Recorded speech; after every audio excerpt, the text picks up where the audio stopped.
साकिब भाई, let's say youth को ये कहा जाता है कि जी ये करो, और वो करना शुरू कर देते हैं मुख्तलिफ़ चीज़ें ट्राई, लेकिन आपने ये नहीं देखा कि हमारी यूथ में जल्दबाजी बहुत आ गई है। उन्हें फ़ौरन से क्विक रिज़ल्ट्स चाहिए, और क्विक रिज़ल्ट्स ना मिले तो वो बैड माउथ भी करने लग जाते हैं, मे बी जिससे वो सीख रहे हैं उसको, या डिस्ग्रंटल हो जाते हैं और कहते हैं कि नहीं वाकई कुछ नहीं रखा यहाँ पे। तो ये मिजाज भी तो बढ़ता जा रहा है। आई थिंक ये मिजाज क्रिएट कर दिया गया है, इन लोगों को इस तरह का सोचने पे मजबूर कर दिया गया है। अगर हम देखें, आप फॉर्चुनेटली या अनफॉर्चुनेटली अगर यूट्यूब पे जाकर सर्च करें और आप देखेंगे कि जो थंबनेल्स देखेंगे, टाइटल्स देखेंगे जिसमें लिखा होगा कि कुछ ना करके पैसे कमाएं, 2 दिन में करोड़पति बन जाएं और 6 महीने में लाखों रुपए कमाएं, मतलब एक गारंटी बेसिकली जो है वो जब दी जाती है तो वो फिर एक एक्सपेक्टेशंस लेवल जो है वो बड़ा एक हाई हो जाता है लोगों का। दूसरा मकसद है कि लोगों में एक कंसिस्टेंसी का अगर जब रवाज है तो वो जब देखते हैं कि एक हाइप का शिकार है, अगर ये बना रहा है तो मैंने अगर 2 महीने में नहीं बनाया तो बेसिकली जिस जगह से मैंने सीखा वो ही गलत है, क्योंकि उसने भी तो किया है दूसरी जगह से।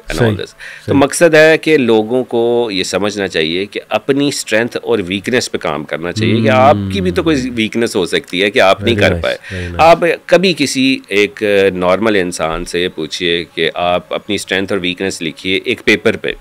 अगर वो लेफ़्ट साइड पे अपनी स्ट्रेंथ लिख रहा है तो स्ट्रेंथ में ज़रूर बहुत सारी चीज़ें लिखेगा, जी मैं ये हूँ, मैं वो हूँ, मैं ये कर सकता हूँ and all this. But weakness की बात आएगी तो वो सोचेगा ज़रूर कि ये तो मैंने कभी सोचा ही नहीं था कि मेरी क्या वीकनेस है, मेरी कम्युनिकेशन कैसी है, मेरी प्रेजेंटेशन कैसी है, मेरी इंग्लिश कैसी है, मेरी राइटिंग स्किल्स कैसी है। तो वो ये चीज़ें जब उसको नहीं आती होंगी तो वो ऑब्वियसली लैग करेगा। तो असल मकसद है जब भी किसी की सक्सेस को देखे उसके पीछे ये देखे कि उसकी स्ट्रगल क्या है। आप दुनिया में कोई भी सक्सेसफुल इंसान को उठा लें, वो कोई ऐसा बंदा नहीं है जिसने स्ट्रगल नहीं की, जिसने रातें नहीं जागी, जो रातों को उठ के नहीं रोया। मेरा नहीं ख्याल कोई ऐसा बंदा आपको मिलेगा जो वो तो वही है फिर जो इसने विरासत में ले लिया तो ले लिया। अगर विरासत के बगैर किसी ने अपने आप को बनाया है तो आप देख लें, हिस्ट्री उठा लें, कोई आपको ऐसा बंदा नहीं। तो आप क्यों एक्सपेक्ट करते हैं कि आपको स्ट्रगल नहीं आएंगी? आप क्यों एक्सपेक्ट करते हैं कि मैं 3 महीने बाद अगर पैसे नहीं कमा रहा तो फिर ये गलती है सारा? क्योंकि 3 महीने वाली ये चीज़ें हैं नहीं। 3 महीने एक आपको बेसिक कॉन्सेप्ट देता है, अंडरस्टैंडिंग देता है, और फिर जुड़े रहना है, प्रैक्टिकल काम कर रहा है।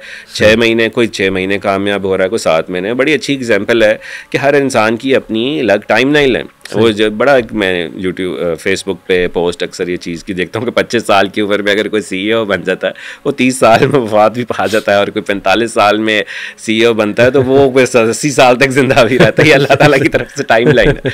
तो लेकिन वो एक बनाया गया मेरे ख्याल में ये, लेकिन ये एक लॉजिक फिट ज़रूर करती है कि आपकी टाइम लाइन शायद अभी अल्लाह, अगर वही आपकी बात है अल्लाह पे तवक्कल है कि आपको अगर ये यकीन है कि मैं जो ये काम कर रहा हूँ शायद अभी मेरी टाइम लाइन अल्लाह के हुक्म से नहीं आई, अल्लाह ताला मुझे अभी नई कामयाबी देना चाहता, मैं अभी अगर कामयाबी आ भी जाए तो शायद मैं सह ना पाऊँ, तो अल्लाह के हुक्म से शायद मुझे कामयाबी भी थोड़े अरसे बाद मिलनी। जब ये आपके ज़हन में होगा तो आप, मेरा ख्याल है, कंसिस्टेंट रहेंगे, ना कि आप ये इधर उधर की हाइप का शिकार होकर सिर्फ कभी आधा पाँव इधर है आधा पाँव उधर है। एक चीज़ को पकड़ लें, उसके मास्टर बन जाएं 6 महीने तक, एटलीस्ट साल तक तो उसको लगाएं। हमारे पास अक्सर ऑडियंस आती है मास्टर्स की डिग्री करके, हमसे मास्टर्स करके आते हैं, पूछते हैं क्या करें।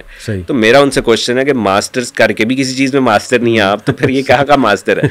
वो अलग डिबेट है कि डिग्रीज में क्या हो रहा है आजकल और लोगों को क्या है, लेकिन ये मकसद नहीं है कि डिग्रीज को बुरा कहना शुरू कर दें, यूनिवर्सिटीज़ को बुरा कहना शुरू कर दें, लेकिन साथ साथ अब स्किल्स भी सीखें। ये नहीं हो सकता कि आप बस डिग्री से निकल कर आप कहें कि जी this is it for me. Unfortunately this is not the environment.